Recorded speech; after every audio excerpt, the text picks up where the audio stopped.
So how do you know the world? Through what? We have already gone through that. Through your perception. Remember? You need your senses. Without your senses, you cannot know. Your form and mind comes back again. You need the mind and the physical senses to arise the respective sense law consciousness and your perception to know. That is why they say man is the greatest magician. Man creates the world of consciousness. That is the reason why the Buddha gave the 5 very important analogies to the 5 aggregates. First, he said form or rupa is like foam. Have you heard of this before? When you wash with soap, the foam appears as if white, as one's white solid mass. It looks very solid, but after a while it just withers off and there is nothing left. It is not solid at all. He said our rupang or form is just like that, not so real. Then he said feeling is like a bubble. What is a bubble? It pops, arises and disappears. Pops, arises and disappears. So feeling is momentary, come and go. But when you are in a retreat, during your sitting, when you are in certain posture that creates a lot of pain, you will ask yourself, how is it this pain does not go away? It always arises. Not to say it does not go away, actually it is never there. But because your mind clings to that sensation and you are not relaxed, that phenomenon tends to make you attached to it. You think that your body, you think that very body is very real, is what you are. And you think the pain is associated with you because you think this body is you. But very few people can actually see that. You have to learn to see through that because this body, as we had earlier on discussed before, there are 3 types of suffering, remember? One is within this physical form, suffering within form. They call it dukkha dukkata. The dukkha that arises within this form is karmically bound to us. So it is a karmic arising. When this physical body ages and becomes disease, or there is a wound or a cut or an injury or whatever, or when you sit in a certain posture that constrict it, that constrict the flow of chi, then pain arises. This type of dukkha within the form is not easy to penetrate unless you really have the meditative wisdom to see its reality and learn to endure it with proper contemplative wisdom and understanding. Your mind can only develop the wisdom not to cling if you are able to see clearly what these things are. The attachment of your mind can only arise after the detachment of your mind can only arise after the wisdom has come about. That is after you have known the body for what it is and that the body is not you. Just like the way we see form, form is unreal, form is impermanent, form is condition arising. Form has no permanent unchanging entity or nature of its own. It is non-self. Not until you see that and penetrate it with real insight, you can never free yourself. You will always cling. That's the reason why I say unless you can see form, understand the unreality of form, then only you can see beyond form. So all this understanding we have gone through. So now I let you recollect and develop the understanding. I've already discussed feeling, right? Now we discuss the third aggregate of perception, which is more interesting. Do you know what is analogy? I think Casey will know. Ah, yes, it's like a mirage. Yes, that is the answer. Why did the Buddha say perception is like a mirage? Everybody knows what a mirage is. In the desert, when you are very thirsty, you may see a mirage and you think the pond of water is really there. Mind you, that is what the Buddha said. That's why perception is unreal. It's only a mirage because you created it through your consciousness, your mundane mind. Only a mental formation or image here pointing to the forehead that appears so real. It is similar for all the external form you create and bring to mind through your sense perception. That's why when you understand what a phenomena is, because the phenomena is anything that is perceivable by the senses is a phenomena, then you will understand. Then you will understand and develop the insight to know that all external phenomena are just sense perception. That is what external form is all about. External form is tied to the external phenomena. When you understand phenomena, you understand form. Then you will understand mind. If you cannot see phenomena, you will not be able to see form. You will not be able to see mind. Is it that difficult to understand? That time I asked the audience. So for the third aggregates of perception, remember the analogy is it's like a mirage. It is the reason why perception is unreal because appear real but may not be it. That is just an image created by consciousness. How real can it be? It's just like the bullock cart analogy. Remember earlier on we went through. Externally, we know through our understanding of science and technology and life experiences. The bullock cart arises because of the parts coming together, the condition for them to come together. That it perform a function, you give it a name and a concept, then it arises already. And because its condition arising impermanent is not what you think. Because when you dismantle the parts, the condition they give rise to it, then the bullock cart ceases to be. So externally already not so real. Then the Buddha asks us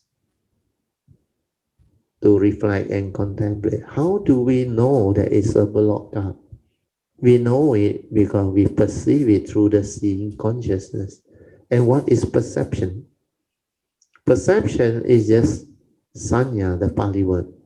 It's an image, mental image, created by our thought process. That's why it's mental formation. It's just an image. How real can it be? Externally, already not so real, dependent originating condition arising. Then how do we know it's a block? We know it through a mental consciousness, an image, which is even more unreal. Then why do we cling on to it? Hold on to it, give meaning and attach to it. There is delusion in it. We know it's mind made, created by mind. Then the views, the opinion, the conditioning come in and create duality. Beautiful, new, old, shabby or whatever. You will label that block.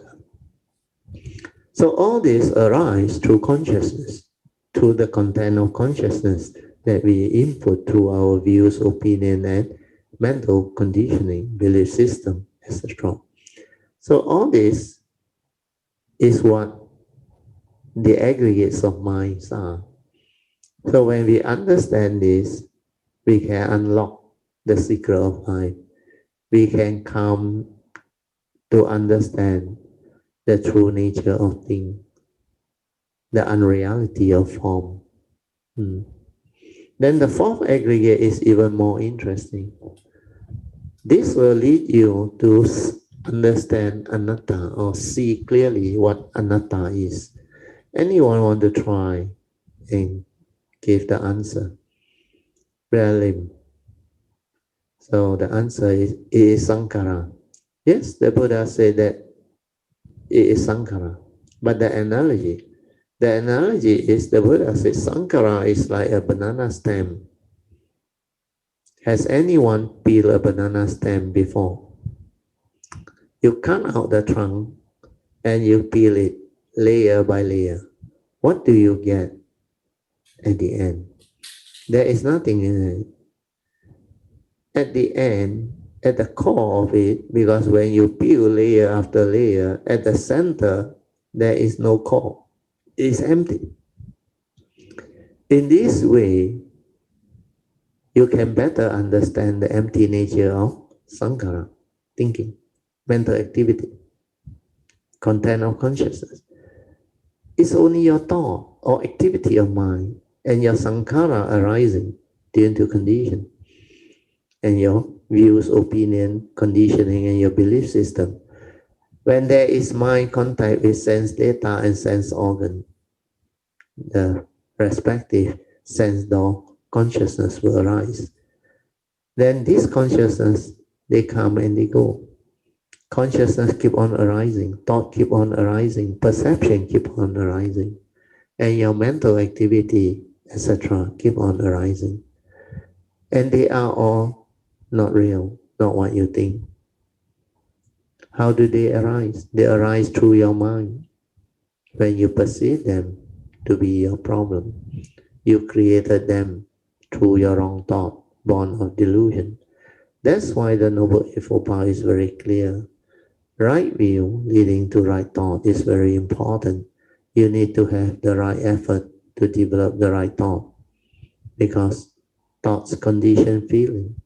If you are not careful with thought, it can make you miserable. It can give rise to suffering, where all things that brings about suffering or dukkha are due to your conditioned thinking born of wrong view. Wrong view that condition wrong thought. Because of your wrong thought born of ignorance, you tend to grasp at those things that you think are real, born of your attachment to the external forms or aggregates of rupa. We have not come to mind yet. When you come to mind, it's even more complicated. When you are attached to your aggregates of mind, it is worse.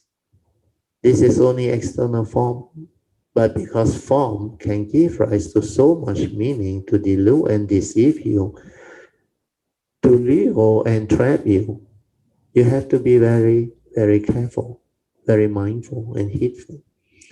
Just now, we discussed the physical body and all those things that you differentiate and discriminate. We discussed yang, Chinese race, etc. But when you start to see clearly all this, that all these are created by thought to delude you, what must you do? Now you start to understand why the Buddha say, mind is the forerunner of all things, mind is chief. When mind arises, that is your mundane mind, everything arises. So you must learn to see beyond form. What is the meaning of seeing beyond form?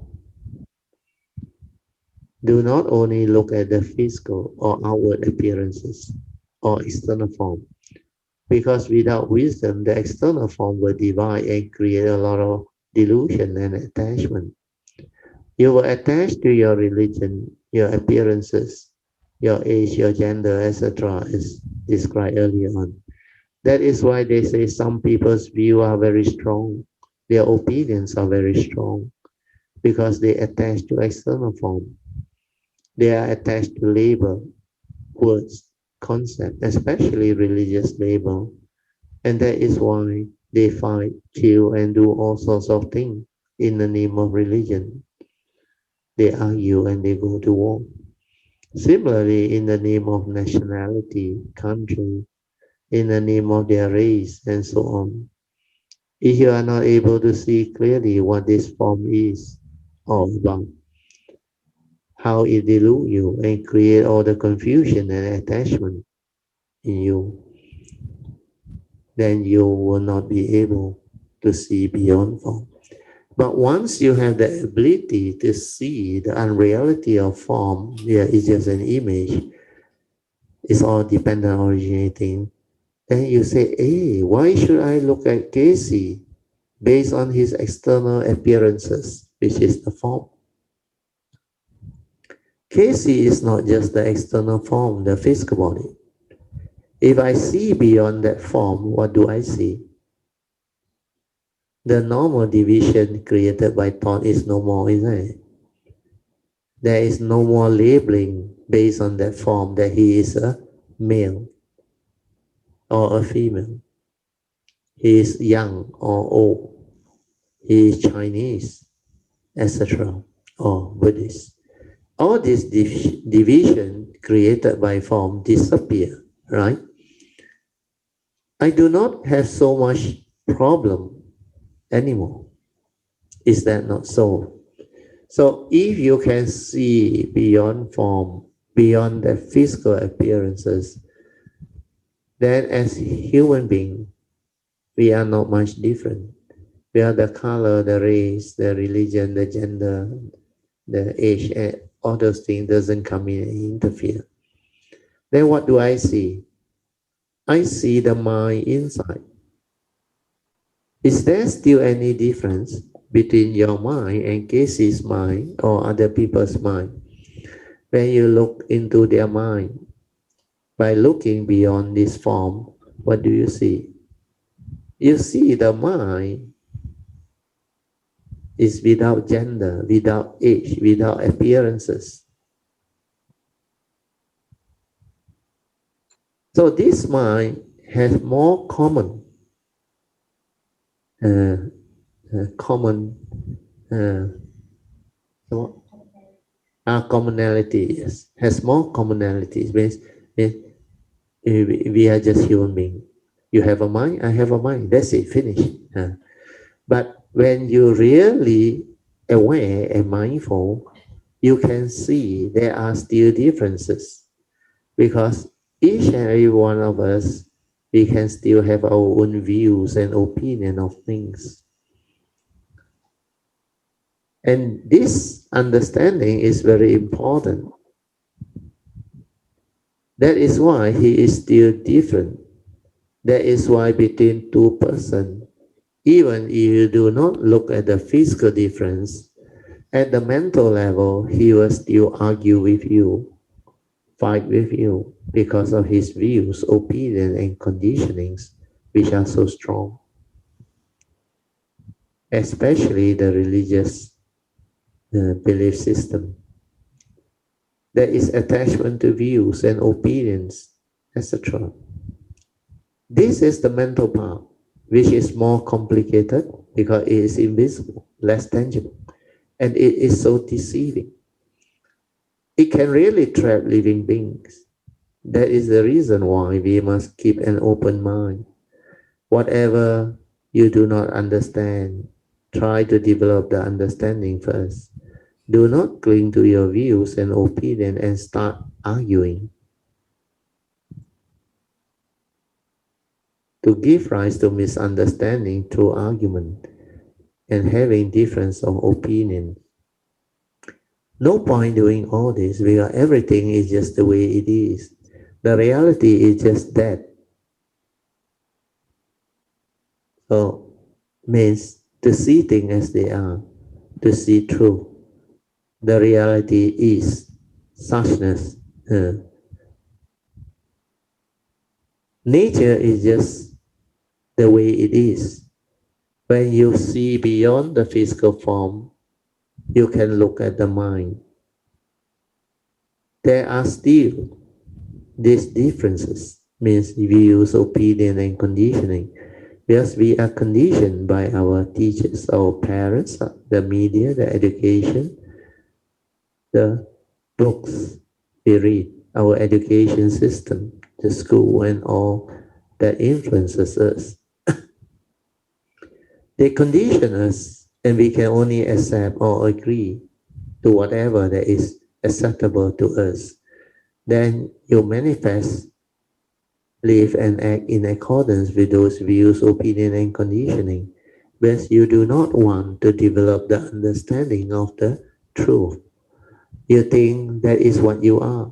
Then again, you are deluded because your views and opinions are going to block you. It is giving you a lot of, is going to create a lot of attachment and suffering within you, conflict, misunderstanding. But when you have the ability to develop the meditative cultivation, especially the cultivation of the four foundation of mindfulness and the noble eightfold path to fruition, your form and mind will cease. Then you will be able to see beyond mind. When you are able to see beyond mind, all your views, opinion, attachment, conditioning, duality created by mind will collapse. They will no longer deceive you. And true understanding, born of wisdom, born of seeing reality, the direct seeing will arise. And enlightenment in the here and the now is possible.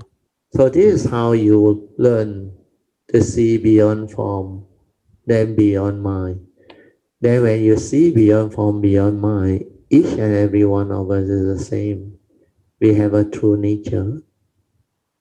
Everyone has that nature which is pristine, pure. Then there is no difference. That's why all of humanity is one. Because that is our original nature, our true nature, not what you think. That's why one is all is one. We are all related. We belong to the oneness. Regarding the five aggregates analogy, just now I stopped at the fourth aggregate, Sankara. The Sankara analogy pertains to the empty nature of phenomena and things. Remember the analogy of the banana stem? You peel it layer after layer and there is nothing in the center, in the core. At the core of its existence, there is nothing, basically empty.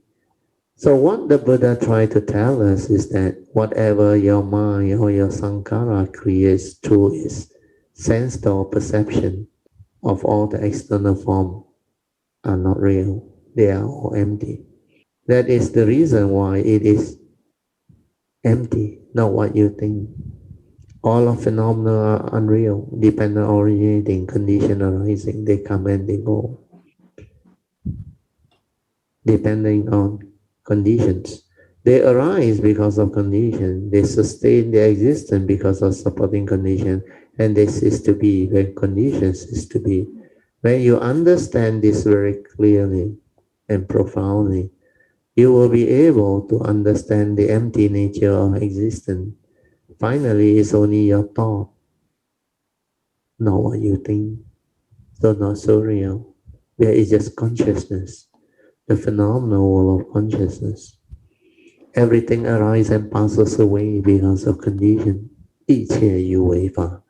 That is the reason why Venerable Sariputta was able to realize enlightenment upon hearing just two verses from Venerable Asaji. When he met Venerable Asaji, who was one of the five ascetics who heard the first sermon, the Maccakappavatthana Sutta from the Buddha, Venerable Asaji was so serene, so peaceful, and so calm. So Venerable Sariputta knew this monk was special, very different from the other monks. So he decided to approach him. But he waited until Venerable Asaji had finished his pindapata and had his meal. And as he was about to return to where he came from, Sariputta approached him and asked, "May I know who is your teacher and what is it that he teaches?" Venerable Asaji, being very humble, replied, "I do not know much." Then Sariputta, who is a very wise person, said,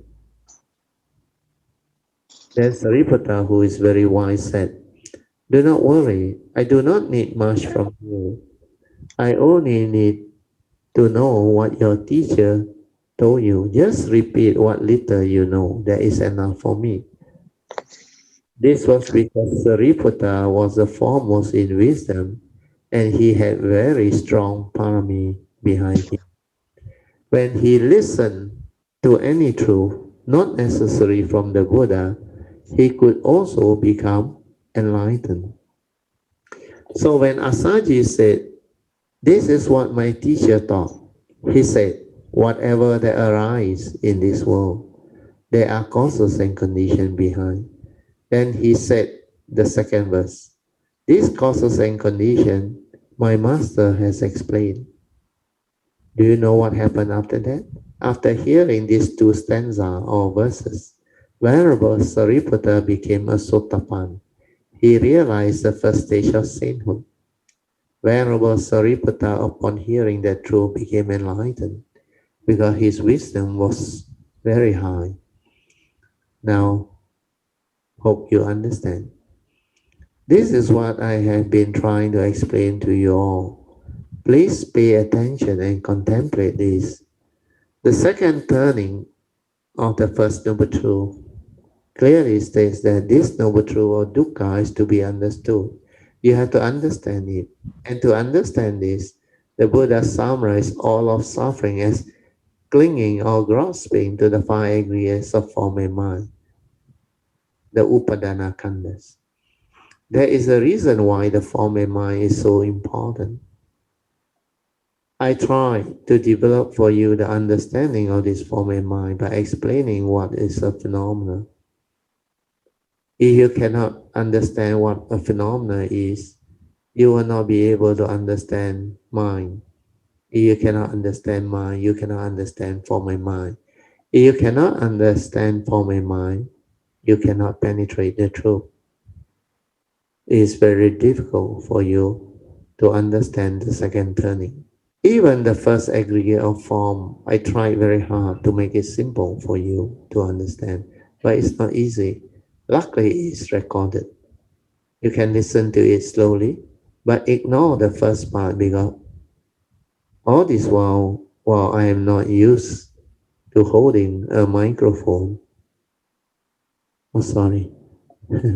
But ignore the first part because all this while I am not used to holding a microphone.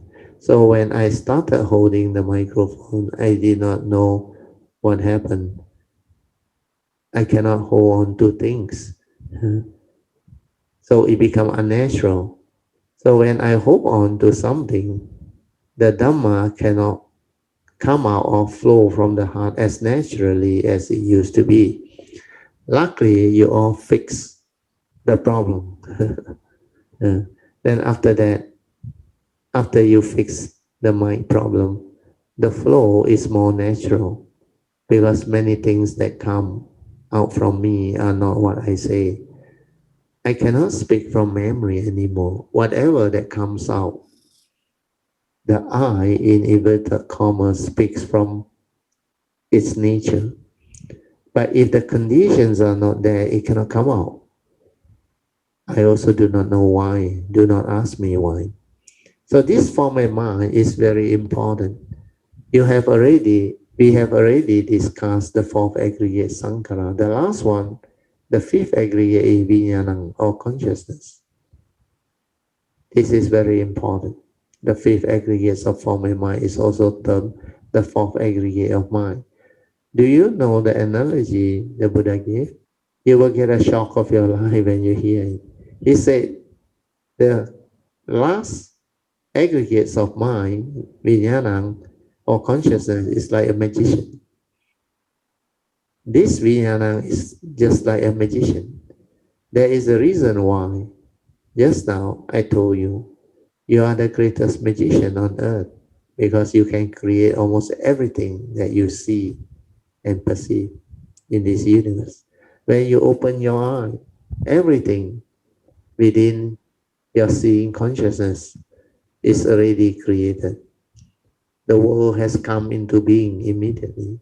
The whole of existence has a reason. That is why the Buddha said, mind is a forerunner of all things. Mind is she. When mind arises, all things arise. Means the mind right things that you come to perceive arise. Mind is the forerunner of all things. And because of sense door consciousness, whenever you see, hear, smell, taste, touch, and think, the respective consciousness will arise to create the world of phenomena,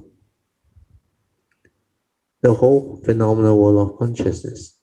That is the reason why just now, when I ask who are you and what are you, it's not easy for you all to understand.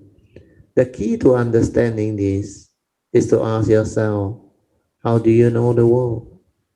We know the world through our six senses or six sendo. Is that not so? And we know the world through our mind that creates the sense door consciousness and the sense perception.